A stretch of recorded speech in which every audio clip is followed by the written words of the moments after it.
గౌతమి గారి కొన్ని ఇంటర్వ్యూస్లో చాలా ఎక్కువగా ఈ ఎఫ్ఐఆర్ గురించి కానివ్వచ్చు, లేకపోతే తన బ్రాండ్ గురించి ముగ్గురం కలిసే పెట్టుకున్నాం, ముగ్గురం కలిసే చేసుకున్నామని 2017లో స్టార్ట్ చేసేటప్పుడు ఈ కిస్మత్ మంది అనేది ఎవరి పేరు మీద ఉండేది? నా పేరు మీదను గౌతమి గారి పేరు మీద. ముగ్గురం ఈక్వల్గా మంచిగా కష్టపడ్డాము, సక్సెస్ అయ్యాము. దాని తర్వాత ఫ్రాంచైజీస్ ఇచ్చాము. Love marriage, arrange marriage? Arrange marriage.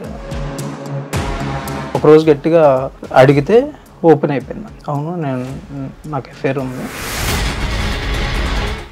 గత 1 వీక్ నుంచి స్టార్ట్ చేసిందండి.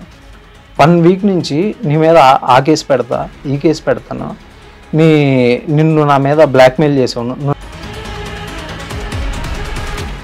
నువ్వు పెళ్ళైన తర్వాత ఎవరితో అఫేర్స్ పెట్టుకోలేదా అని నన్ను ప్రొవోక్ చేస్తుంది.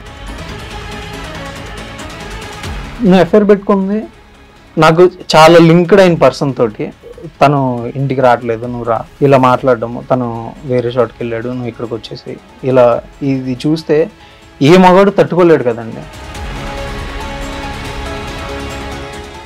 ఎవరైనా మీకు ఇన్ఫ్లుయెన్స్ చేస్తున్నారు ఇలా చెప్పమని? ఇప్పుడు ఇన్ఫ్లుయెన్స్ చేసే వాళ్ళు అయితే డే 1 రావచ్చు కదా. నేను కూడా డే 1 వచ్చే స్కోప్ నాకు ఉందా లేదా మీరు చెప్పండి. అంటే అప్పుడు రాకుండా ఇప్పుడు మీడియా ఇప్పుడు ఎందుకు వచ్చానంటే, నన్ను వారం నుంచి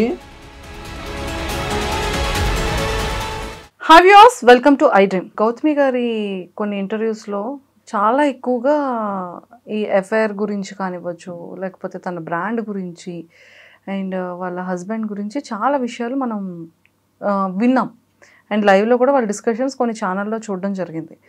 కాకపోతే ఏంటి అంటే, తను ఒక నేమ్ మెన్షన్ చేసి మేము ముగ్గురం కలిసి గిస్మత్ని స్టార్ట్ చేశాము, ఒక బ్రాండ్ని. సో మేము ముగ్గురం ఫ్రెండ్స్ బిఫోర్ మ్యారేజ్ నుంచి కలిసి బిజినెస్ స్టార్ట్ చేసిన తర్వాత అంతా బాగానే ఉంటుంది. అలాంటిది అండ్ గౌతమ్ అండ్ మహేష్ కూడా, వీళ్ళిద్దరు కూడా బెస్ట్ ఫ్రెండ్స్ అయ్యి ఉండి, సింధు ఈ గౌతమ్ వాళ్ళ వైఫ్ మా హస్బెండ్ మహేష్తో ఇలా ఎఫ్ఐఆర్ పెట్టుకుంది అని చెప్పేసి ఒక ఆడియో కూడా ఆవిడ బయటకు రిలీజ్ చేయడం జరిగింది. రిలీజ్ అయిన తర్వాత అందరూ చూశారు, అంతా అయిపోయింది, చాలా ఇష్యూస్ అయింది, కామ్గా అంతా గోయింగ్ ఆన్, అంతా క్లియర్ అయిపోతుంది అన్న టైంలో వీళ్ళ ఫ్రెండ్ దాంట్లోనే గౌతమ్ అనే పర్సన్ మళ్ళీ మన మీడియాని అప్రోచ్ అవ్వడం జరిగింది.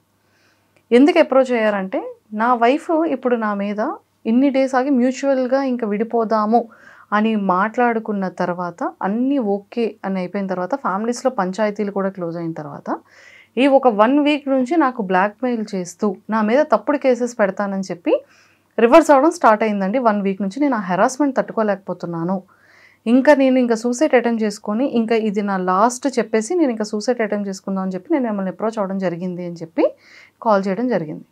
అసలు దానికి సూసైడ్ ఎందుకు బ్రో, అసలు ఏంటి ప్రాబ్లం ఏంటి అని చెప్పి నేను కొన్ని ఇంటరాక్షన్ అయిన తర్వాత కొన్ని విషయాలు మాట్లాడడం జరిగింది. ఒక్కసారి గౌతమ్ కూడా ఈరోజు స్టూడియోకి వచ్చారు కాబట్టి తనతో మాట్లాడి అసలు ఎందుకు జరిగింది, ఇలాంటి డెసిషన్ ఎందుకు తీసుకోవాల్సి వస్తుంది అనేది అతనితో క్లియర్గా తెలుసుకుందాం. హలో గౌతమ్ గారు. Hi ma'am. హాయ్.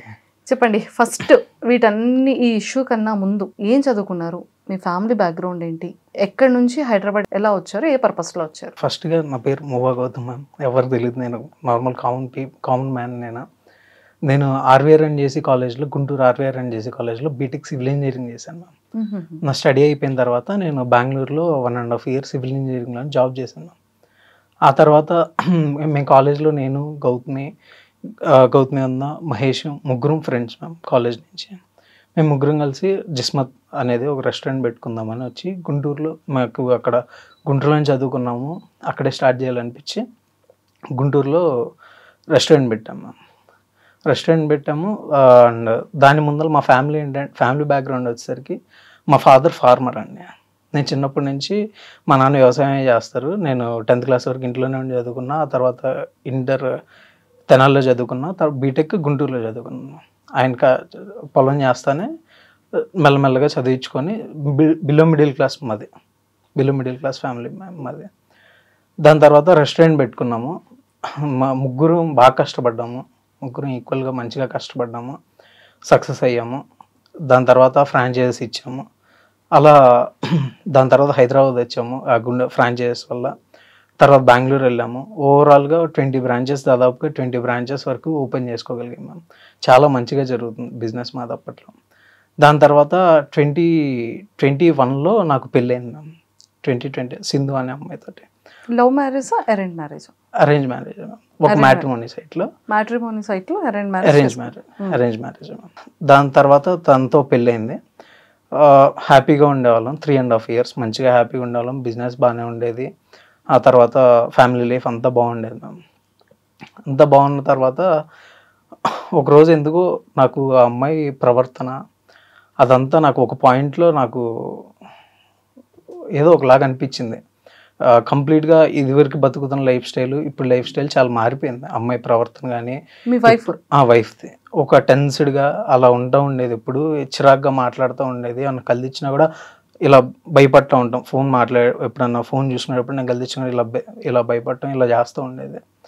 సో నాకు దేనికి భయపడేది? మీకు భయపడేదా? నాకు అది ఒక ఇన్సెక్యూర్ ఫీలింగ్లో బతుకుతూ ఉండేది అమ్మాయి. ఎందుకో నాకు తెలియదు. ఏదో తప్పు చేస్తున్నాను అయితే నాకు అర్థమైంది. ఓకే, మీరు వచ్చేసేటప్పటికి ఫోన్ హైడ్ చేయడము. అప్పటి వరకు తన ఫోన్ ఎప్పుడూ నాకు ఇస్తూ ఉండేది. అప్పటి నుంచి గత కొన్ని రోజుల నుంచి నాకు ఫోన్స్ నా నుంచి దాచడం కానీ కొంచెం అలా చేస్తూ ఉండేది. నాకు గవాల ఫోన్ ఇచ్చినా పరిగెత్తుకుంటూ వస్తూ ఉండేది. ఇదివరకు ఎలా అంటే నాతో మాట్లాడుతుంటే నేను బెడ్రూమ్లో ఉన్నాను అనుకోండి, తన ఫోన్ వచ్చింది అనుకోండి, తన హాల్లో ఉంటే తెచ్చి గౌతమ్ అలా అది మా ఇద్దరి మధ్య ర్యాప్. తర్వాత ఏమైందంటే ఫోన్ రింగ్ అయితే గబాలను పరిగెత్తుకుంటూ వస్తుంది. మ్యాక్సిమం వదిలిపెట్టదు పక్కన ఎక్కడ, ఒకవేళ వదిలిపెట్టినా కూడా పరిగెత్తుకుంటూ వస్తూ ఉండేది. ఫోన్ తీసుకునేది, మాట్లాడేది. నాకు చాలా చేంజ్ కనపడింది దీనిలో మెయిన్గా నాకు. దాని తర్వాత నేను అడిగాను, ఏంటి ఎందుకు ఇలాగంటే బాగా గొడవ పడుతూ ఉండేది. ఎందుకు ఇలా అంటే సపరేట్గా రీజన్స్ చెప్తూ ఉండేది. నాకు అది ఏం సింక్ ఉండేది కాదు. సో నేను ఒకరోజు గట్టిగా అడిగితే ఓపెన్ అయిపోయింది. అవును, నాకు అఫేర్ ఉంది అని చెప్పింది. నేను ఒక 1 week బాగా డిప్రెస్ అయ్యాను. అసలు ఇదేంటి ఇంత క్లోజ్ ఫ్రెండ్ తోటి ఇలా అవటం ఏంటి, ఇదేంటి అని బాగా డిప్రెస్ అయిపోయాను నేను. డిప్రెస్ అయిపోయిన తర్వాత ఒక 2 weeks తర్వాత వాళ్ళ ఫ్యామిలీని మా ఫ్యామిలీని పిలిచి కూర్చోబెట్టి మాట్లాడాను. ఇది జరిగింది, వద్దనుకుంటున్నాను, సో నాకు వద్దు అని చెప్పేసి విడిపోయాం మేము. దాని తర్వాత మ్యూచువల్ డివోర్స్ తీసుకుందాం అనుకున్నాము. ఆ మ్యూచువల్ డివోర్స్ సంబంధించి 2-3 times మేమే ఖమ్మం వెళ్ళాము. ఖమ్మం 1 time వెళ్ళాము, వాళ్ళు ఒకసారి హైదరాబాద్ వచ్చాము. ఖమ్మంలో వాళ్ళ రిలేటివ్స్ దగ్గర జరిగింది, హైదరాబాద్లో మా ఇంట్లో జరిగింది. మ్యూచువల్ తీసుకుందాం అనుకుంటున్నాం, మాట్లాడుకున్నాము, అన్నీ అయిపోయినాయి. దాని తర్వాత తను ఏమందంటే, నాకు ఫైనాన్షియల్గా నాకు ఇది జాబ్ లేదు, నాకు ఇప్పుడు ఫైనాన్షియల్గా హెల్ప్ చేయండి. నాకు అమ్మాయి అంటే జెన్యున్గా చెప్తాను చాలా ఇష్టం. నాకు ఇది జరిగిందని నేను ఉండలేకపోతున్నానే కానీ, బట్ అమ్మాయి అంటే నేను ఉన్నంతకాలం చాలా ప్యూర్గా ఉన్నా, చాలా లవ్ చేసే అమ్మాయిని. సో ఆ ఇష్టం అనేది ఎంతో కొంత ఉంటుంది కదా మ్యామ్. ఇప్పుడు కోపం ఉన్నా కూడా ఇష్టం అనేది ఎక్కడికి పోదు కదా. దాని మీద నేనేమన్నా అంటే, ప్రజెంట్ నా పరిస్థితి బాగాలేదు, కొంచెం ఇబ్బందులు ఉన్నాయి, నాకు కొంచెం టైం ఇయ్యి, నేను సెట్ చేసి పెడతాను నీకు లైఫ్, నీకు ప్రాపర్ ఇన్కమ్ సెట్ చేసి పెడతాను, నాకు లింక్ లేకుండా సపరేట్ ఇన్కమ్ సెట్ చేసి పెడతా, నేను నీకు ఆ ఒక్క ఫేవర్ అయితే చేయగలను, ఇంత ఇష్టం కాబట్టి అని చెప్పాను. ఓకే అండి, అంతా బాగానే ఉంది. మీరు ఎందుకు ఫినాన్షియల్గా ఇబ్బంది పడుతున్నారు? ఫినాన్షియల్గా ఎందుకు ఇబ్బంది పడుతున్నానంటే, నాకు మనీ మేనేజ్మెంట్లో నేను కొంచెం వీక్ అయిపోయి మధ్యలో ఒకసారి ఏమైందంటే, నాకు అప్పులు అయిపోయినాయి. ఒక తాహత మించి నేను ఒక సైట్ కొనుక్కున్నాను. ఆ సైట్లో అప్పులు తెచ్చి కొనుక్కున్నాను. ఆ సైటు వడ్డీలు కడతా అలా అప్పులు అయిపోయినాయి. ఒక పర్సన్ నమ్మాను, ఆ పర్సన్ కూడా కొంచెం నాకు నమ్మక ద్రోహం చేశాడు. అది అయిపోయింది. దాని తర్వాత దానికోసం నా ఆస్తులు అమ్మేసుకొని ఆ వడ్డీలు పెరిగిపోయినాయి బాగా. దానికి ఇది కంప్లీట్గా నా మిస్టేక్. అది కంప్లీట్గా ఏది 2022-23లో జరిగింది. టోటలీ నా మనీ మేనేజ్మెంట్ మిస్టేకే జరిగింది. అది మిస్మేనేజ్మెంట్ వల్ల తెలుసుకున్నాను, ఇలాంటి ఇన్వెస్ట్మెంట్లు చేయకూడదు నాకు ఇది. సో నేను ఎంతలోనే బతకాలి అని నేను సెల్ఫ్ రియలైజ్ అయిపోయాను నేను. సో దానివల్ల ఏమైందంటే, నాకు ఉంది చిన్న ఆస్తులు, అవి అమ్మేసుకొని నేను అప్పులు కట్టేసుకొని నా లైఫ్ స్టైల్ నేను మళ్ళీ ప్రారంభించుకున్నా. సో దానివల్ల నేను స్టేబుల్గా లేను ఫినాన్షియల్గా. అప్పటి నుంచి సింధు కొంచెం డిఫరెన్స్ కనపడింది. బట్ మేము విడిపోయే లాస్ట్ 4-5 months నుంచి మాత్రం దారుణంగా కనపడింది. ఎప్పుడైతే నా అప్పులు ఇవన్నీ నేను సింధుకు కూడా చెప్పలేదు. నాలో నేనే ప్రెషర్ తీసుకుంటా. మా ఇంట్లో చెప్పలే, సింధుకి చెప్పలే, ఎవరికి చెప్పలే. ఎందుకు నేను ఎటు స్ట్రెస్ తీసుకుంటున్నా కదా, వాళ్ళకి ఎందుకు నాది నేనే సాల్వ్ చేసుకుందాం అంటే ఒక పాయింట్లో ఏమైందంటే నా వల్ల కూడా అవ్వక ఆ రోజు మా ఇంట్లో వాళ్ళతో ఓపెన్ అయితే మా ఇంట్లో వాళ్ళు కూడా నాకు హెల్ప్ చేశారు. పొలాలు అమ్మేసి నాకు నా అప్పులన్నీ క్లియర్ చేశారు. సో నేను మళ్ళీ స్క్రాచ్ బిజినెస్ తప్పితే నాకు ఇంకేం లేదు, బ్యాక్గ్రౌండ్ ఆస్తి కానీ ఏమీ లేదు నాకు. తను కొంచెం లగ్జరీగా కావాలని కోరుకుంటుంది. తన ఊహలన్నీ అలానే ఉండేవి. సో తన కోసమే నేను తన ఏం కోరుకుంటుందో అదంతా నేను మ్యాక్సిమం ఫుల్ఫిల్ చేశాను. తనకి సపరేట్ కార్, ఎలా కోరుకునేది? తనకి సపరేట్ కార్ కావాలని ఉంది. నేను సపరేట్ కార్ కొనిచ్చా. స్టిల్ తన పేరు మీద ఉంది ఆ కార్ కూడా. నా కారు అమ్మేసుకున్నానే కానీ నాకు ఇబ్బంది వచ్చిన రోజు అమ్మాయి కారు నేను అమ్మలా. అమ్మాయి కారు ఉంది, నా కారు అమ్మేసుకున్నాను నేను. తన కారు తనకే ఉంచాను. అండ్ మీరే కడుతున్నారా? ఈఎంఐ నేనే కడతా. నా బ్యాంక్ అకౌంట్ నుంచి కట్ అవుతుంది ఆ ఈఎంఐ కూడా ఇప్పటికి స్టిల్ ఈ రోజుకి. బట్ ఈ మ్యాటర్ జరిగిన తర్వాత నేను తీసుకున్నానులే కానీ కారు. బట్ ఉన్నంతకాలం అమ్మాయి వాడుకునేది, అమ్మాయి ఉంచుకునేది కారు. నాకు ఇబ్బంది అయిన రోజు నా కారే నేను అమ్మేసుకున్నా కానీ అమ్మాయి కారు నేను అమ్మలేదు. అంత మంచిగా చూసుకున్నాను నేను. అండ్ పెళ్ళికి మాకు ఎంగేజ్మెంట్ కూడా అవ్వలేదండి. వాళ్ళ ఫ్యామిలీ మొత్తం సాక్ష్యం దీనికి. ఆ రోజుకి మా ఎంగేజ్మెంట్ కూడా అవ్వలేదు. కోవిడ్ నడుస్తుంది. వాళ్ళ ఫాదర్కి వాళ్ళ తాతగారికి ఇద్దరికి కోవిడ్ వచ్చింది. నేను ఆ అమ్మాయిని ఆ కోవిడ్లో వాళ్ళ ఫాదర్ని నేను కారులో ఎక్కించుకొని నేను హైదరాబాద్ తీసుకొచ్చి హైదరాబాద్లో ఒక డాక్టర్ ద్వారా నేను ఇంట్లో పెట్టుకొని నేను ట్రీట్మెంట్ చేయించాను. నేను ఎంగేజ్మెంట్ కూడా అవ్వాల ఆ రోజుకి. నేను అప్పటికి తనతో ఎమోషనల్గా బాండ్ అయ్యా. చాలా కాన్వర్జేషన్. బట్ మాకు 4-5 months అయింది. ఆ డెప్త్కి వెళ్ళాము. అప్పుడు నేను అంత బాగా చూసుకున్నాను. నేను నాకు ఏది ఎంగేజ్మెంట్ అవ్వక ముందులే. అప్పుడు నేను ఏం ఆశించి చూసుకోలేదు కదండి. ఏ ప్రూఫ్ కూడా లేదు కదా. వాళ్ళు నాకు పెళ్ళి అవుతుందని మాటలు అనుకున్నాం కానీ అసలు అమ్మాయి నాకు వైఫ్ అవుతుంది అని లీగల్గా ఏం లేదు కదా. సో నేను అప్పటికే మంచిగా చూసుకున్నాను. నేను అమ్మాయిని ఎంత ఇష్టపడ్డానో చెప్పడానికి అదొక రీజన్. వాళ్ళ తాతగారు హాస్పిటల్లో ఉంటే నేను సింధు సపరేట్గా ఆ హాస్పిటల్ పక్కన రూమ్ తీసుకొని ఖమ్మంలో నాకు అప్పటికే ఎంగేజ్మెంట్ అవ్వాలి. సపరేట్గా రూమ్ తీసుకొని వాళ్ళ తాతగారిని డే అండ్ నైట్ తీసుకెళ్ళి వాళ్ళ తాతగారి టాయిలెట్ కానీ అన్ని నీట్గా దగ్గర నుండి చూసుకున్నాను. నేను అంత మంచిగా చూసుకున్న అమ్మాయిని కానీ వాళ్ళ ఫ్యామిలీని కానీ. నేను అంత మంచిగా చూసుకుంటే అమ్మాయి ఈరోజు రివర్స్లో గత 1 week నుంచి స్టార్ట్ చేసిందండి. 1 week నుంచి నీ మీద ఆ కేసు పెడతా, ఈ కేసు పెడతాను, నిన్ను నా మీద బ్లాక్మెయిల్ చేసావు, నువ్వు నన్ను బ్లాక్మెయిల్ చేస్తున్నావు. ఏమని బ్లాక్మెయిల్ చేస్తానండి? నేను మ్యూచువల్గా వాళ్ళ లాయర్కే నేను 15,000 వేసాను. వాళ్ళ లాయర్కే వేసాను. వాళ్ళే ఏమన్నారు, 15,000 ఏమన్నాను వేసాను. సో నేను మ్యూచువల్ డైవర్స్ తీసుకోవడానికి అంత ఇష్టంగా ఉన్నాను. నేనేం బెదిరిస్తాను అమ్మాయిని? నేనేం బెదిరించట్లే అమ్మాయిని. అలాగా కేసు పెడతా అంటుంది. అండ్ నా ఫోన్ ట్యాప్ చేసావు అంటుంది. నాకు నీ ఫోన్ ట్యాప్ చేయాల్సిన అవసరం ఏంటి? నువ్వు అంత ఎక్కువ ఫీల్ అవుతున్నావు కానీ నాకు నీ ఫోన్ ట్యాప్ చేయాల్సిన అవసరం లేదు. నీ అంతటి నువ్వే ఒప్పుకున్నావు. నాతో డైరెక్ట్గానే నా పక్కన కూర్చొని మాట్లాడావు. నువ్వు ఎక్కడ మళ్ళీ మాట మారుస్తావు అని అది రికార్డ్ కూడా చేసుకున్నాను. అమ్మాయి నాతో మాట్లాడడం నేను రికార్డ్ చేసుకున్నాను. నా సేఫ్టీగా నాకు ఉండాలి కదా. ఓకే, ఏం చెప్పింది? ఇలాగా ఇష్టపడ్డాను అని చెప్పి నాతో చెప్పింది. నా పక్కన కూర్చొని చెప్పింది ఇది అని చెప్పింది. నేను రికార్డ్ చేసుకున్నా అది కూడా. సో నేను అంతా అయిపోయిన తర్వాత ఫ్యామిలీని కూర్చోబెట్టుకుని మ్యూచువల్ తీసుకుంటే అమ్మాయి నన్ను ఇలాగ ప్రొవోక్ చేసి మాటలు అనిపించి నన్ను బాగా రెచ్చగొడితే నేను మాట్లాడతానండి. నేను ఎవరిని ఏమన్నా నన్ను కాంది నన్ను ఎవరన్నా అంటే నేను తట్టుకోలేనండి. నేను చాలా సెల్ఫ్ రెస్పెక్ట్గా ఉంటాను. నేను తట్టుకోలేను నన్ను కాంది నన్ను ఎవరన్నా అంటే. నన్ను కాంది నన్నని నువ్వు పెళ్ళైన తర్వాత ఎవరితో అఫైర్స్ పెట్టుకోలేదా అని నన్ను ప్రొవోక్ చేస్తుంది. నాకు అసలుకి నీ మీద అంత జెన్యున్గా లవ్ ఉండి నీకోసం ఎంత చేస్తాను. నాకు అసలు ఆ థాట్ కూడా లేదు అసలుకి. నేను అసలు అలా చేయలేదు. నేను చెయ్యని దాన్ని నన్ను కావాలని ప్రొవోక్ చేస్తూ ఉండేది.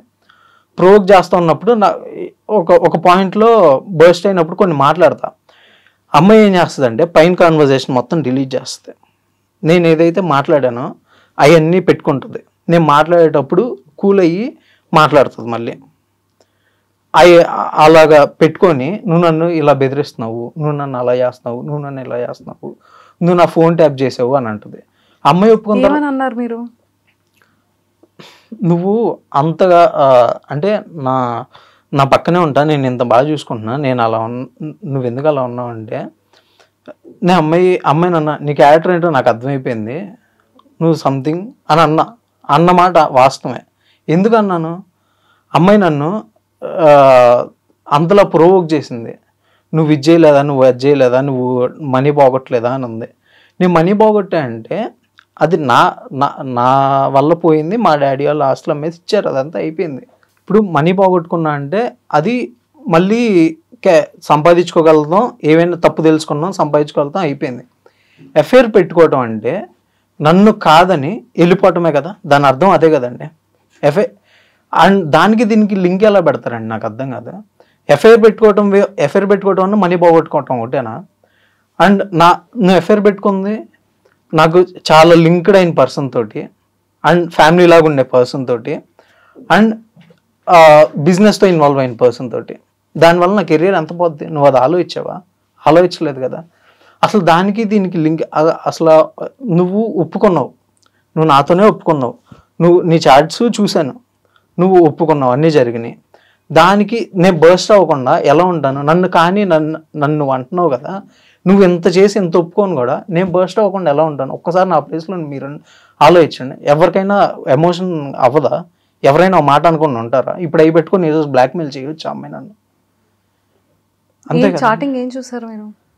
చాటింగ్ ఏం చూసా అంటే వాళ్ళిద్దరు మాట్లాడుకున్న కాన్వర్జేషన్ చూసానండి. తప్పుగా ఏమైనా ఉన్నాయా? ఏం లేదు, తిని పిలవటము అవన్నీ ఉన్నాయండి. ఎవరితో అయితే ఇంటిమేట్ అవ్వాలనుకుందో వాళ్ళని పిలవటం, కానీ తను ఇంటికి రావట్లేదు, నువ్వు రా, ఇలా మాట్లాడటము, తను వేరే చోటుకి వెళ్ళాడు, నువ్వు ఇక్కడికి వచ్చేసి ఇలా. ఇది చూస్తే ఏ మగాడు తట్టుకోలేడు కదండి. నాకు ఇది చెప్పడానికి కూడా నాకు అవ్వట్లే ఇప్పుడు. నేను అందుకే కొంచెం సెక్యూర్గా ఫీల్ అవుతున్నా. నాకు చెప్పడానికి కూడా నాకు అవ్వట్లా. అలాంటి కాన్వర్జేషన్ ఒక మగాడు అనేవాడు చూస్తే ఎలా ఫీల్ అవుతాడు? మగాడనే కాదు, ఒకవేళ ఒక ఆడపిల్ల వాళ్ళ హస్బెండ్ని చూసినా తట్టుకోలేదు కదా. అంత డీప్గా ఉండి ఒకరికొకరు ఉండి నేను అంత బాగా చూసుకుంటా ఉంటే నేను నీకేం తక్కువ చేశాను? నేను మంచిగానే ఉన్నా కదా. కాకపోతే నేను చేసిన స్ట్రగుల్ వల్ల, నేను చేసిన మనీ మేనేజ్మెంట్ మిస్టేక్ వల్ల మనకి ఎక్కడున్నాం అక్కడే ఉన్నాం, కిందకి ఉన్నాం. కాకపోతే ఎనమాలు ఉన్నాయి, పోయినాయి, అంతే కదా. బిజినెస్ అలానే ఉంది, ఇన్కమ్ అలానే ఉంది, అంతా బాగానే ఉంది కదా. నీకు లగ్జరీ కూడా ఏం తగ్గలేదుగా, నీ కారు కూడా ఎక్కడ బాగలేదుగా, నా కారే అమ్ముకున్నా, నీ కారు అమ్మలేదుగా. నువ్వు నన్ను ఇంత మోసం చేయాల్సిన అవసరం ఏంటి? ఇవన్నీ చేసి కూడా నేను మ్యూచువల్గా ఒప్పుకొని నీతో అసలు నాకు ఈ పెంట వద్దు, వదిలేసుకుందాము, నాకు ఫ్రీగా ఉండాలి అని నేను ఇది అయిపోయిన తర్వాత నేను ఎంత గోత్రు అయినా నాకు తెలుసు, మా ఫ్యామిలీకి తెలుసు, మా అక్కకి తెలుసు, అందరికీ తెలుసు. వాళ్ళు నన్ను ప్రతిరోజు నేను హాఫ్ అన్ అవర్లో ఒక్కసారి ఫోన్ ఎత్తకపోయినా వాళ్ళు టెన్షన్ పడిపోతారండి. మా ఇంట్లో సీసీ కెమెరా వాళ్ళే పెట్టించుకొని నేనేం చేస్తున్నాను వాళ్ళే చూసుకుంటున్నారు. వాళ్ళంత డిప్రెస్ అవుతున్నారు మా ఇంట్లో వాళ్ళు. నన్ను చూసుకున్న నా శ్రేయోభిలాషులు వీళ్ళందరూ నా టైం టు టైం నువ్వేం చేస్తున్నావు గౌతమ్, నువ్వు ఎక్కడ ఉన్నావు, అందరూ నా గురించి ఇంత భయపడుతున్నారు. నేను ఇంత గోత్రు అవుతున్నా, నువ్వు ఇంత గోత్రు అవుతున్నాండి, ఇంకా నువ్వు బెదిరియటం నీకు ఎంతవరకు కరెక్ట్? ఏమని బెదిరిస్తున్నారు ఆవిడ? నువ్వు నన్ను బ్లాక్మెయిల్ చేస్తున్నావు, నువ్వు నా ఫోన్ ట్యాపింగ్ చేసావు, నువ్వు నీ మీద నేను రాంగ్ కేసెస్ పెడతాను, ఇలానే బెదిరిస్తుందండి. ఏం రాంగ్ కేసెస్ పెడితే డిపార్ట్మెంట్ వాళ్ళు కానీ లా ప్రకారంగా తీసేసుకుంటారా? ఒకటండి, ఇప్పుడు ప్రూఫ్స్ లేకుండా తీసుకుంటారా? ఇప్పుడు ఒక అమ్మాయి నాకు తెలిసి ఏం పెడతంటే, అమ్మాయి నన్ను ప్రొవోక్ చేసిన తర్వాత నేను మాట్లాడిన మాటలు పెడుతుంది. అండ్ అమ్మాయి నాతో మాట్లాడినప్పుడు నేను కూర్చొని కానీ అవి రికార్డ్ చేసుకున్నాయి కానీ అవి రికార్డ్ చేసినవి ట్యాపింగ్ అని పెడతారు. అది నేను రికార్డ్ చేయలేదు, సారీ ట్యాపింగ్ కాదు రికార్డ్ అని అందరికి తెలుస్తుంది కదా. ఇప్పుడు మీరు కూడా రికార్డ్ చేశారు కదా. రికార్డ్ చేస్తే తప్పేంటి? ఇప్పుడు అమ్మాయి మాట మార్చొచ్చు కదా. అదే అందుకని మీ దగ్గర కూడా ప్రూఫ్లు ఉన్నాయి కదా. ఇంకా మీ అమ్మాయి రాంగ్ గా పెట్టడానికి అక్కడ సోర్స్ లేకుండా మీ దగ్గర మీ ప్రూఫ్లు మీకు ఉన్నాయి కదా. ఇప్పుడు ఎఫ్ఐఆర్ పెట్టుకున్నాను అని యాక్సెప్ట్ చేసిన రికార్డ్ మీ దగ్గర ఉంది కదా. ఇంకంతకన్నా పెద్ద ప్రూఫ్ ఏం కావాలి అమ్మాయి అక్కడ లాక్ అవ్వడానికి? ఇప్పుడు లాలో ఏదైనా అమ్మాయికి ఫేవర్గా ఉంటుందండి. ఫస్ట్ అమ్మాయి అప్రోచ్ అయితే రూల్స్ అన్ని మారిపోయి ఒకవేళ ఫేవర్గా ఉంటుంది. ఇప్పుడు అమ్మాయి ఏమన్నా కేసు పెట్టినా కూడా నేను ఫైనాన్షియల్గా నాకు ఈరోజు ఇన్కమ్ కూడా ఆగిపోయింది, ఆగిపోయింది ఆపేస్తున్నారు. ఈరోజు అమ్మాయి ఉన్న కేసులు పెడితే నేను రివర్స్ కేసు పెట్టి దాన్ని ఫైట్ చేయడానికి కూడా నేను ఫైనాన్షియల్గా లేను. ఈరోజు నన్ను అంతా జీరో చేశారు. నన్ను ఫైనాన్షియల్గా జీరో చేశారు, నన్ను ఎమోషనల్గా జీరో చేశారు, ఫ్యామిలీ పరంగా జీరో చేశారు, అన్ని పరంగా జీరో చేశారు. నేను అందరు కలిసి నా చుట్టూతో ఎవరైతే ఉన్నారో అందరు కలిసి చేశారు. ఎవరెవరు? అదే నా ఫ్రెండ్సే అవనండి, నా లైఫ్ పార్ట్నరే అవనండి, ఎవరన్నా అవనండి. ఇప్పుడు ఎవరైతే ఇదంతా ఇన్వాల్వ్ అయ్యి చేసి ఇప్పుడు మళ్ళీ నన్ను బెదిరిస్తున్నారో వీళ్ళందరూ నన్ను జీరో చేశారు. నన్ను ఇంకా మీరు చేయడానికి ఏం లేదు. ఇంకా మీరు కనుక నన్ను ఇంకా టార్చర్ పెడతాము, వీడిని ఇంకా ఇబ్బంది పెడతాము, నా పతనం ఇంకా కావాలని కోరుకుంటే ఒకటే చెప్తున్నా అండి, ఇదే నా ఫస్ట్ అండ్ లాస్ట్ ఇంటర్వ్యూ. నేను ఇంకా ఫైట్ చేసే ఓపిక, ఫైనాన్షియల్ స్టెబిలిటీ మొత్తం పోయినాయి నాకు. ఇంకా ఒక మనిషిని లోపల పడేసి కొడతా ఉంటే వాడు నొప్పి తట్టుకోకపోతే ఏం చేస్తాడు? పట్టుకుంటాడు కదా. సేమ్ అదే స్టేజ్లో ఉన్నా నేను, పట్టుకున్నాను. నాకు గనక ఏమన్నా అయితే, నేనేమన్నా అయితే 100% నేను ఇప్పుడు ఏదైతే చెప్పానో మీకు అయ్యే కారణాల వల్ల నాకేమన్నా అయితే అదే జరుగుతుందండి. నాకు ఎవరన్నా చంపేసినా లేకపోతే నేను సూసైడ్ చేసుకొని చచ్చిపోయినా ఇవే కారణాలు, ఇంతకు మించి ఏం లేదు. నేను ఇది కూడా ఎందుకు చెప్తున్నా అంటే నా వల్ల ఇలాగ సఫర్ అవుతున్న మగాళ్ళు ఎంతోమంది ఉంటారు. వాళ్ళకి చెప్పుకునే స్కోప్ లేకో ఏమో లేదు, నాకు స్కోప్ లేదు. ఈరోజు ఇదంతా వైరల్ అవటం వల్ల నేను అడిగితే కూడా మాట్లాడిచ్చారు నన్ను. నేను కామన్ పర్సన్గా చెప్తున్నాను, నాలాంటి కామన్ అబ్బాయిలు చాలామంది ఈ ఇష్యూస్లో సఫర్ అవుతూ ఉంటారు లేడీస్ వల్ల. నాకు గనక ఏమన్నా అయితే 100% వీళ్ళు పెట్టిన టార్చర్ వల్ల, వీళ్ళ వల్లే నాకేమన్నా జరుగుతుంది. నేను చేసుకున్నా కూడా ప్రతి ఒక్కళ్ళు ఏం కారణం విత్ ప్రూఫ్స్ అన్నీ మా ఇంట్లో వాళ్ళకి, నా శ్రేయోభిలాషులకి అందరికి ఇచ్చి నేను చచ్చిపోతానండి. అయ్యో ఎందుకు బ్రో అంతలాగా? ఎందుకు అంత పిచ్చి అంతలా అంటే నన్ను అంత టార్చర్ పెడుతున్నారండి వీళ్ళు. కొంచెం ఫైట్ చేయండి, కానీ అంతేగాని అలా అన్ని విధాలా బ్లాక్ చేస్తున్నారు, ఫైనాన్షియల్ గా బ్లాక్ చేస్తున్నారు. వీడికి అసలు ఏం ఇన్కమ్ రాకూడదు, మేము ఫైట్ చేస్తే మా కాళ్ళ దగ్గరకు వచ్చి పడిపోయి అన్ని దారాదత్తం చేసి వెళ్ళిపోవాలి అనే దాంట్లో ఒకలాగా బ్లాక్ చేస్తున్నారు. అండ్ బ్లాక్మెయిల్ చేస్తున్నారు, సింధు చేత బ్లాక్మెయిల్ చేపిస్తున్నారు. సింధువే బ్లాక్మెయిల్ చేస్తుందండి నన్ను కంప్లీట్గా. అమ్మాయి నన్ను పతనం చేయాలని కోరుకుంటుంది. సింధు అసలుకి అమ్మాయికి నా మీద కేసు పెట్టాల్సిన అవసరం ఏంటి? మ్యూచువల్ డైవర్స్ ఇస్తుంటే అసలు అమ్మాయికి కేసు పెట్టాల్సిన అవసరం ఏంటి? నా దగ్గర ప్రూఫ్ ఉంది, వాళ్ళ లాయర్కి నేనే డబ్బులు ఇచ్చాను. మ్యూచువల్ డైవర్స్ ఏయ్యా బాబు, ఈ పెంట నాకు వదిలించుకోవాలంది, ఈ అమ్మాయి నాకు వద్దని. అమ్మాయి నాకు అసలుకి ఇలాగ అవసరం ఏంటి? అసలు అమ్మాయికి అవసరం ఏంటి? నా వల్లే నా ఇబ్బంది ఉంది. అమ్మాయికి ఏం లేదు కదా, నన్ను అంత మోసం చేసి ఇంకా నన్ను ఏం చేయాలనుకుంటుంది అమ్మాయి? వాడిని ఫైనాన్షియల్గా వీక్ చేసి, పర్సనల్గా వీక్ చేసి, అన్ని విధాలా వీక్ చేసి, ఫ్యామిలీని నాశనం చేసేసి, నేనేదో ఐపీ పెట్టారని చెప్తారు. నేనేం ఐపీ పెట్టలా. నాకు అప్పులు అయితే నా పొలం అమ్ముకొని నా డబ్బులు కట్టాను, నేనేం ఐపీ పెట్టలా. అది చెప్పడం వల్ల ఎంతమందికి నేను ఈరోజు ఎవరిని ఏమంటలే, నేను ఫైట్ నేను కాదు అని చెప్పుకుంటున్నా అంతే. నేనేం ఐపీ పెట్టలే ఏ రోజు. నేను జెన్యున్గా నా ఆస్తులు మా నాన్న పేరు మీద కూడా ఉన్నాయి, ఆ పొలాలు నా పేరు మీద కూడా లేవు. నేను ఐపీ పెడితే పెట్టొచ్చు, 100% స్కోప్ ఉంది, నాకు పెట్టే అవసరం, నా పేరు మీద రూపాయలు లేదు, నేను పెట్టొచ్చు అని. కానీ అలా కాదు కదా, నేను అమ్మేసి కట్టేశాను కదా అందరికీ. ఎందుకు నేను కాంది నన్ను ఎందుకు అంటున్నారు అసలు మీరు? అన్నీ పడుతున్నా, ఇంకా బెదిరిస్తూ ఉంటే ఇంకేం చేయాలి నేను? నాకు ఇంకా ఆప్షన్ ఏముంది? నాకు ఒకసారి మీరు చెప్పండి.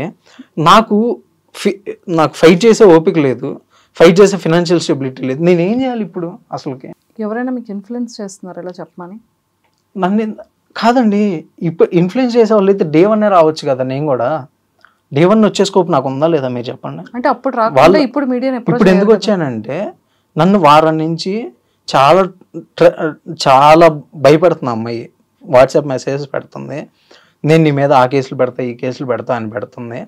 నేను నీ అంతు చూస్తా అంటుంది. నేను రిప్లై ఇవ్వకపోతే నన్ను ట్రిగర్ చేయి, మాకు నువ్వు రిప్లై ఇస్తే నీకే మంచిది అని మెసేజెస్ పెడుతుంది నాకు.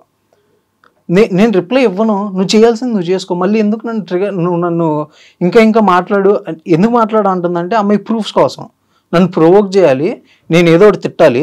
ఈ నన్ను ఇలా తిడుతున్నాడు, ఇలా బ్లాక్మెయిల్ చేస్తున్నాడు, ఒక ఆడపిల్లని ఇలా అంటాడా అని కేసులు పెట్టడం. దానికి ఫైట్ చేసుకోవడానికి వాడి దగ్గర లేదు కాబట్టి సరెండర్ అయిపోతాడు వచ్చి. కేవలం అమ్మాయి ఎండ్ పాయింట్ ఇదే అండి. మహేష్, మీరు గౌతమి గారు, మీరు ముగ్గురు క్లాస్మేట్స్? అవునండి. ఎన్ని ఇయర్స్? ఒకే కాలేజ్ అండి. 4 years ఒకే కాలేజ్ అండి. 4 years ఒకటే కాలేజ్. బట్ సెకండ్ ఇయర్లో పరిచయం, 3 years పరిచయం కాలేజ్. ఈ 3 years లోనే మీరు గుంటూరులో ఫస్ట్ స్టార్ట్ చేశారు? మా 3 years అయిపోయిన తర్వాత 1.5 year జాబ్ చేసుకున్నా కదా, ఆ తర్వాత నేను వచ్చా. అదే టైంలో వాళ్ళిద్దరు కూడా వచ్చారు. అప్పుడు 2017లో స్టార్ట్ చేసుకున్నాను. 2017లో స్టార్ట్ చేసేటప్పుడు ఈ కిస్మత్ మంది అనేది ఎవరి పేరు మీద ఉండేది? అసలు మీ టర్మ్స్ ఏంటి? ఆ టైంలో మీరు పెట్టుకున్న టర్మ్స్ ఏంటి? అంటే ముగ్గురం కలిసే పెట్టుకున్నాం, ముగ్గురం కలిసే చేసుకున్నాం అన్ని. అంటే ఒక పార్ట్నర్షిప్ ఏదో ఉంటది కదా, అది పార్ట్నర్షిప్ అయితే ఫార్మ్ రిజిస్ట్రేషన్ లో ముగ్గురు నేమ్స్ ఉన్నాయా? ముగ్గురు నేమ్స్ లేవు, నా పేరు మీదను గౌతమి గారి పేరు మీద ఉందండి. మీ ఇద్దరి పేరు మీద ఉంది? అవునండి, అవునండి. ఇప్పటికీ కూడా? అది ఇప్పటికీ అలానే ఉందండి. ఇప్పటికీ కూడా మీ ఇద్దరి పేరు మీద ఉంది? పేరు మీద ఉందండి. అవునండి. ఓకే. ఫార్మ్ రిజిస్ట్రేషన్ అనేది ఇప్పటికీ కూడా గౌతమి గారు అండ్ మీ పేరు మీద ఉంది. అండ్ యాక్చువల్గా అది ఫస్ట్ బ్రాంచ్ గురించి చెప్పానండి ఇప్పటి వరకు. నేను ఫస్ట్ బ్రాంచ్ అనేది ఇద్దరు పేరు మీద ఉంది. ఓకే. దాని తర్వాత ఫర్మ్ అనేది ఫస్ట్ ముగ్గురం కలిసి నీ పేరు మీద పెట్టేసుకోరా అని నా పేరు మీదే పెట్టారు ఫస్ట్. అందరం కలిసి ముగ్గురం మాట్లాడుకొని పెట్టుకున్నాము. నా పేరు మీద పెట్టేసుకుని 2022 వరకు. 2022లో వదిన ఏం చెప్పిందంటే, అది టోటల్గా మహేష్ పేరు మీద పెట్టు, ఏముంది ఎవరి పేరు మీద ఉంటే ఏముందని అనే దాంట్లో అదే దాంట్లో నా పేరు మీద పెట్టారు. అదే దాంట్లో నేను కూడా మహేష్ పేరు మీదే చేసేసాము, మహేష్ పేరు మీదే ట్రాన్స్ఫర్ చేసాము. దాని తర్వాత ఇష్యూ అయిన తర్వాత జనవరి 2025 జనవరిలో మహేష్ వదినకి అసైన్ చేశాడు, అసైన్మెంట్ డీడ్స్ చేశాడు. ఏంటి అసైన్ చేశారు? ఆ బ్రాండ్ అనేది, ఓన్లీ బ్రాండ్ అనేది అసైన్ చేశారు. సో ఇది మీరు ఎవరి పేరు మీద ఉందంటే ఇలా మారుకుంటూ వచ్చిందండి. ఫస్ట్ నా బ్రాండ్ అనేది నా పేరు మీద ముగ్గురం కలిసి పెట్టుకున్నాం. ఆ తర్వాత ముగ్గురం కలిసి మహేష్ పేరు మీద అనుకున్నాము. దాని తర్వాత 2025 జనవరిలో వదిన పేరు మీద పెడితే నాకు కూడా ఓకే, ఇబ్బంది ఏం లేదని నేను కూడా మాట్లాడా. తను కూడా అలానే అనుకుని పెట్టేశాడు. అవును, ముగ్గురు మ్యూచువల్ గా కలిసే పెట్టుకున్నారు. ముగ్గురు కలిసి మ్యూచువల్ గా కలిసే మీ పేరు మీద రిజిస్ట్రేషన్ చేసుకున్నారు. ముగ్గురు కలిసే మళ్ళీ జనవరిలోని గౌతమి గారి పేరు మీదకి బ్రాండ్ చేంజ్ చేసుకున్నారు. అంటే ముగ్గురు డెసిషన్ మీదే జరిగింది కదా. ఇప్పుడు మరి ఎందుకు ఎవరికెవరికి తెలియకుండా మీ ఫినాన్షియల్ గా ఎందుకు స్టాప్ చేయడం జరిగింది? అదే నాకు అర్థం కావట్లేదండి. నాకు ఎందుకు అలా జరుగుతుందో నాకు అర్థం కావట్లేదు. ఇప్పుడు నా పేరు మీద లీగల్ గా ఏం లేదండి, వాస్తవం చెప్తున్నా. అంటే అది మరి మీరు అలా చేసుకున్నారు? నేనే చేసుకున్నా కంప్లీట్గా, అందరం నమ్మే అలా చేసుకున్నా. నా పేరు మీద లీగల్గా ఏం లేదు. నాకు ఇలాగా ఇప్పుడు ఫైనాన్షియల్ సపోర్ట్ లేదు, నా పేరు మీద లీగల్గా బ్రాండ్ లేదు. ఇప్పుడు ఆ పాయింట్స్ అమ్మాయి నెగిటివ్గా పట్టుకొని ఇలా బ్లాక్మెయిల్ చేస్తానన్ను, నీ పేరు మీద కేసులు పెడతా, నువ్వు నన్ను ఏం చేయలేవు, నీకు లాయర్ సపోర్ట్ కూడా లేదు అనే ఇంటెన్షన్ తోటి నన్ను ఎందుకు అలా బ్లాక్మెయిల్ చేస్తుందో నాకు అర్థం కావట్లేదు. నా అంతటి నేనుగా దండం పెట్టేసి వెళ్ళిపోవాలైతే చెప్పండి, అదేదో నాకు డైరెక్ట్గా చెప్పండి. నేను ఇంతకన్నా పోగొట్టుకోవడానికి నా దగ్గర ఏం లేదు. ఇంకా మాట్లాడలేదు. తర్వాత నేను మొన్నటో రీసెంట్గా మాట్లాడానండి. వాడేమంటున్నా అంటే, నేను అతను నాకు ఇస్తానని చెప్పట్లా, ఈయనని చెప్పట్లా, ఏ క్లారిఫికేషన్ నాకు ఇవ్వట్లా. ఇంకా మాట్లాడుకోవడం అనవసరం అని నాకు అనిపించిందండి. మరి ఏం చేయాలనుకుంటున్నారు మీరు? కంటిన్యూ చేయాలనుకుంటున్నారు? అదే అండి, నేను నా సాయశక్తిలో నేను ప్రయత్నిస్తా. అవ్వలేదా, నా బతుకు నేను బతుకుతా. నా బతుకు కూడా నన్ను బతుకునిట్లేదా, ఇంకేం చేస్తామండి. నేను ఊరు బాబు మీరు అందరూ వద్దు, నా బతుకు నేను బతుకుతాను, అదేమన్నా సెటిల్ చేసి పంపించండి అని దండం పెట్టి వేడుకున్నా. మీకు ఎంత రావాలి అమౌంట్ పరంగా అంటే ముగ్గురం డిస్కస్ చేసుకొని మాట్లాడుకోవాలండి. అది అమౌంట్, బ్రాండ్ వాల్యూ అనేది నాట్ ఏ ఫిక్స్డ్ ప్రైస్ కదా, అది ముగ్గురం డిస్కస్ చేసుకొని మాట్లాడుకోవాలి. లేదు కంటిన్యూగా చేసుకుందామా అంటే చేసుకుందాం, లేదు నువ్వు వెళ్ళిపో అంటే నేను హ్యాపీగా వెళ్ళిపోతా. ఆవిడకైనా ఉందా? ఆవిడ కూడా ఏం మాట్లాడట్లేదా? ఆమె పేరు మీద అసైన్ చేసి ఇచ్చారండి. వాళ్ళిద్దరు చాలా ఫైట్ చేసుకుంటున్నారు. దానిలో ఏదనేది కోర్ట్ డిసైడ్ చేస్తుంది. వాళ్ళిద్దరిలో ఎవరిదైనా కూడా నాకంటూ ఏం లేదు ఇక్కడ. వాళ్ళిద్దరికి అట్లీస్ట్ ఒక ఎవిడెన్స్ ఉందండి. ఇప్పుడు వదినకి అసైన్ చేసి ఇచ్చాడు, అది ఉంది. వాడి పేరు మీద ఉన్న సర్టిఫికెట్ ఉంది ఆన్లైన్లో. వదినకి వస్తుందో ఆన్లైన్లో ఎప్పుడు అప్డేట్ అవుతుందో అదేంటో జరుగుతుంది. అది అసైన్మెంట్ డీట్స్ అయితే వదిన దగ్గర ఉన్నాయి. ఆమె ప్రూఫ్స్ ఉన్నాయి, ఆడి ప్రూఫ్స్ ఉన్నాయి. ఏ ప్రూఫ్స్ లేదు నేనే, కాబట్టి నేనే సఫర్ అవుతున్నాను వీళ్ళందరి మధ్యలో.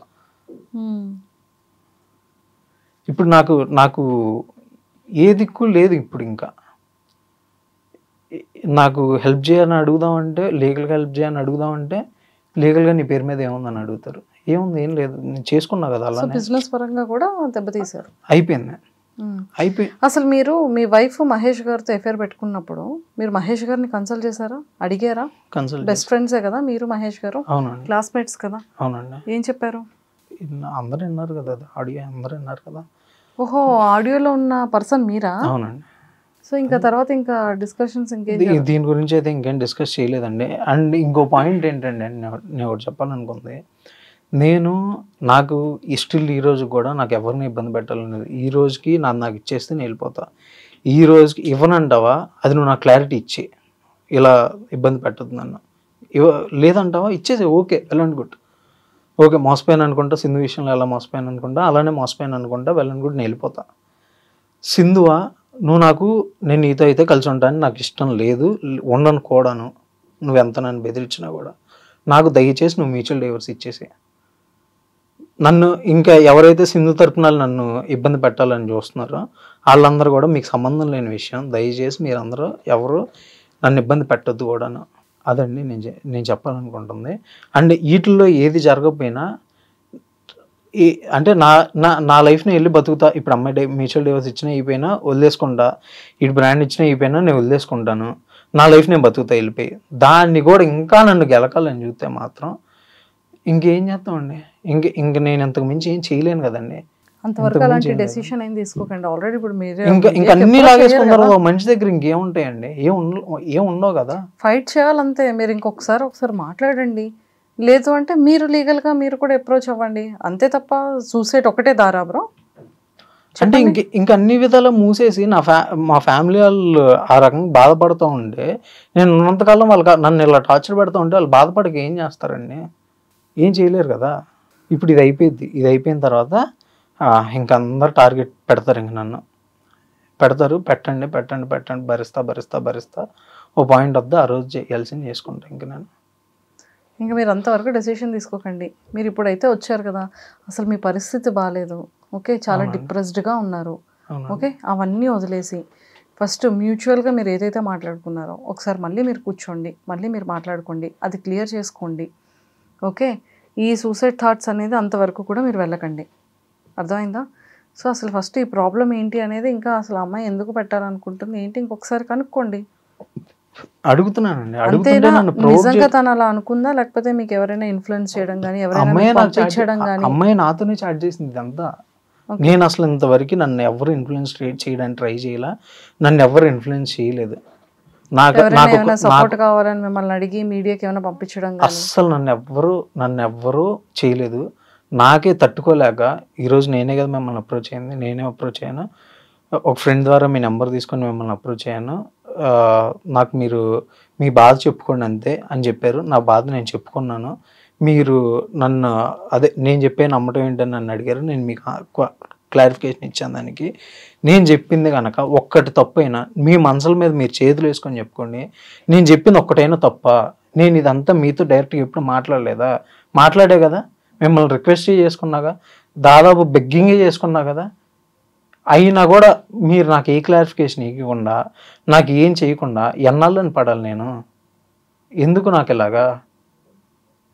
ప్లీజ్ నన్ను ఇంతటితో వదిలేసేయండి. నాకు అసలు వద్దు, నేను వెళ్ళిపోతాను. నేను ప్లీజ్ దయచేసి నన్ను వదిలేసేయండి. ఇదేంటి నేను చెప్పాలనుకుంటున్నా. ఓకే, గౌతమి గారు ఏమైనా మీకు మీడియాలోకి వెళ్ళు ఏమైనా ఇలాగా? లేదండి, ఆమె గనక చెప్పాలనుకుంటే, నేను ఆమె హెల్ప్ తీసుకోవాలని నేను అనుకుంటే, ఆమె వెళ్ళిన రోజే నేను నీకు సపోర్ట్గా ఉంటాను, నేను కూడా లాభపడతాను, ఇద్దరం కలిస్తే, నీతో కూడా నేను కలిస్తే నాకు పెద్ద స్ట్రెంత్ అయితే ఇద్దరికి అని ఆమె నేను మాట్లాడుకొని నేను వెళ్ళొచ్చు కదండి. నాకు స్ట్రెంత్ లేనండి. నేను స్ట్రెంత్ ఉన్న ఆమెతో పాటు కలిస్తే ఆమెకు న్యాయం జరిగితే 100% నాకు జరిగిద్ది. ఆ రోజే ఆ రోజు ఆమె నన్ను అడగలేదు, నేను వెళ్ళలేదు. అందట్టు ఆమెకు కూడా జస్ట్ ఇంటిమేషన్ చేసి అంతే, నేను ఆమె హెల్ప్ ఏం తీసుకోవాలో ఇలా వెళ్తున్నా అని చెప్పి, అంత మించి ఏం లేదు, అంతే అండి. ఓకే, మీకు కావాల్సింది ఏంటంటే ఎవరితో సంబంధం లేకుండా నీ న్యాయం కూడా మీ మనసుకి ఏ న్యాయం అనిపిస్తే అదే చేయండి, బట్ ఏదో ఒకటి చేయండి, నాకు ఏదో క్లారిఫికేషన్ చేయండి. అంటే ఏం వద్దు, లేదు నీకేం బ్రాండ్ లేదు వెళ్ళిపోరా అని చెప్పు, క్లారిటీ చెప్పేసి వెళ్ళిపోతా. బట్ నీకు తెలుసు కదా ఎవరిదేంటో.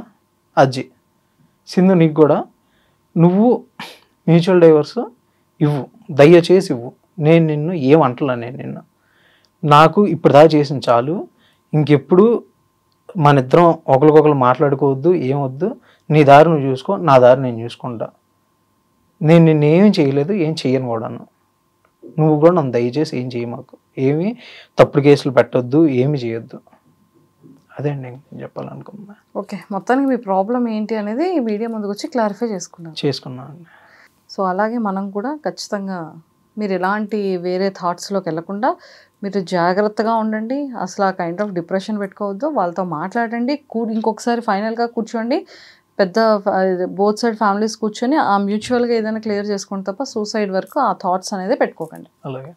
అండ్ ఇంకోటి లాస్ట్లో నేను మీడియాకి వచ్చింది ఎందుకంటే నాకు ఏ లీగాలిటీ లేదు కాబట్టి నేను మీడియాకి వచ్చాను. నేను లీగల్గా చూసుకోవడానికి నేను అందరిని నమ్మేసి నా పేరు మీద ఏం లేకుండా పెట్టుకున్నాను.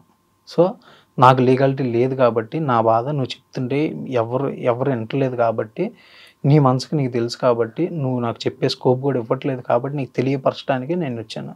అంతేగాని నువ్వు ఈరోజు మీడియాకి వెళ్తే న్యాయం జరుగుతుందా అంటే అట్లీస్ట్ నీకు మనసుకి కొడుతుంది కదా, ఒక పాయింట్లో ఒక మనిషికి ఏదో పాయింట్లో కొడుతుంది కదా.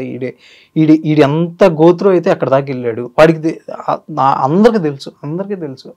నేను అనేవాడిని సోషలైజ్ అవ్వను, నేను అనేవాడిని బయట అనే పాయింట్ అందరికీ తెలుసు. నేను ఇంత హార్ట్ బ్రేకే వచ్చాయంటే వాడు ఎంత సఫర్ అవుతున్నాడు అనేది దయచేసి కొంచెం ఆలోచించుకోండి మీరే. ఇంకా థ్యాంక్స్ అండి నాకు ఈ ప్లాట్ఫామ్ ఇచ్చినందుకు. థ్యాంక్స్. అండ్ మీరు కూడా మంచి వ్యక్తి, మీరు అలాంటి థాట్స్ అనే సైడ్కి వెళ్ళకుండా ఫైట్ చేయండి, ఫ్యామిలీస్ని కూర్చోబెట్టుకొని మ్యూచువల్గా క్లియర్ చేసుకోండి తప్ప సూసైడ్ థాట్స్ అనే దానికి పెట్టుకోకండి.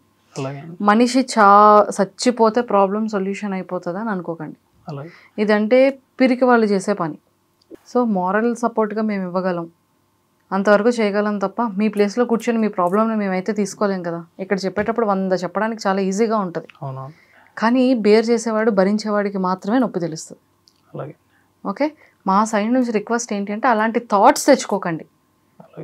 ఇంతవరకు ఫైట్ చేశారు కదా, ఇంకొన్నాళ్ళు ఫైట్ చేసి ప్రాబ్లమ్ని షార్ట్అవుట్ చేసుకోండి తప్ప సూసైడ్ వరకు వెళ్ళకండి. ఇది ఒక్కటే మేము చెప్పగలం, మా సైడ్ నుంచి రిక్వెస్ట్ ఇది.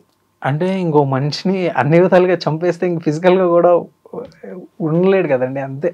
బట్ మీరు చెప్పింది నేను తీసుకుంటా 100%. ఒక సిస్టర్ లాగా, ఒక సొంత చెల్లి చెప్తే ఎలా అర్థం చేసుకుంటారో ఆ రకంగా అర్థం చేసుకోండి. ఇంకెంతకన్నా నేను ఏం చెప్పలేదు. అలాగే.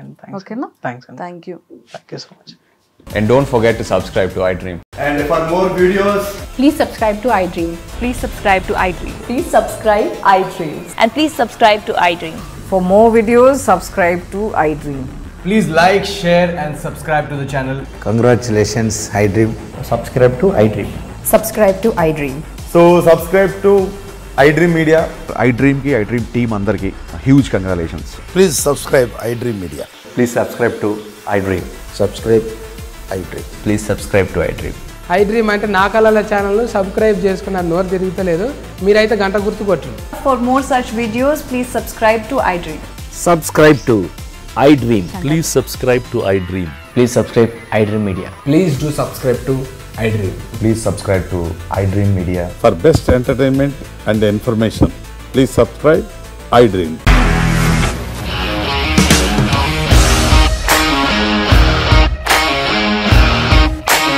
ఇండస్ట్రీలో కమిట్మెంట్ ఇష్యూస్ వస్తే నీకు కూడా వచ్చినట్టు మార్నింగ్ తీసుకెళ్ళాలంటే కొట్టి పడేసాడు.